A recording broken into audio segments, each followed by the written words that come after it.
একটি জিনিস 364 টাকায় বিক্রি করলে 9% ক্ষতি হয়, 10% লাভ করতে হলে এর বিক্রয় মূল্য কত হবে? এই অঙ্কটি আমরা এভাবে সলভ করব। প্রথমে আমরা ক্রয় মূল্য বার করব। 364 টাকা, 9% ক্ষতি হয়েছে 91, ওপরে 100। এখানে কাটাকুটি করলে 4 দিয়ে কাটবে 364, তাহলে 400 টাকা হচ্ছে ক্রয় মূল্য। এই ক্রয় মূল্য থেকে আবার 10% লাভ করতে হলে বিক্রয় মূল্য কত হবে?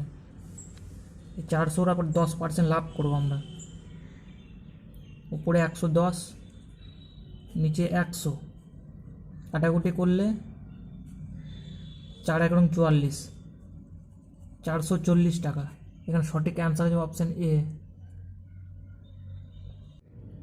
কোনো বিদ্যালয়ে 132 জন পরীক্ষার্থীর মধ্যে পাস ও ফেলের অনুপাত 9:2। যদি আরও 4 জন পরীক্ষার্থী পাস করতো তবে পাস ও ফেলের অনুপাত কত হতো?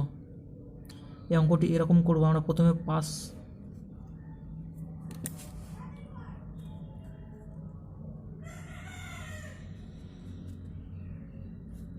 ফেল 9:2 সমান 11। তা প্রথমে আমরা পাসের অঙ্ক, যারা পাস করেছে তাদের বার করবো। প্রথমে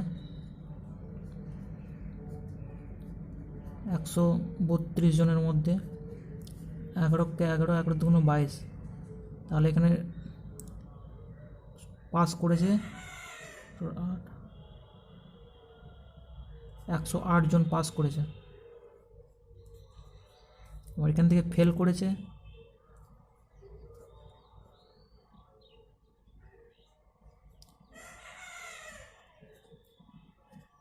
12, তো 12 দুগুণে 24, 24 জন ফেল করেছে। এর অনুপাত যদি করতে চাই আমরা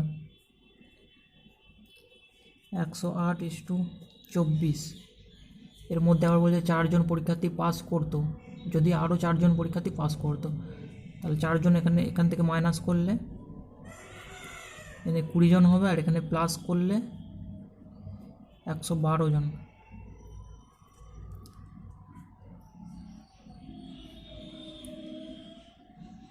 চার দিয়ে কাটলে 4 5 20, 4 দুগুণে 8, 4 32, 28:5।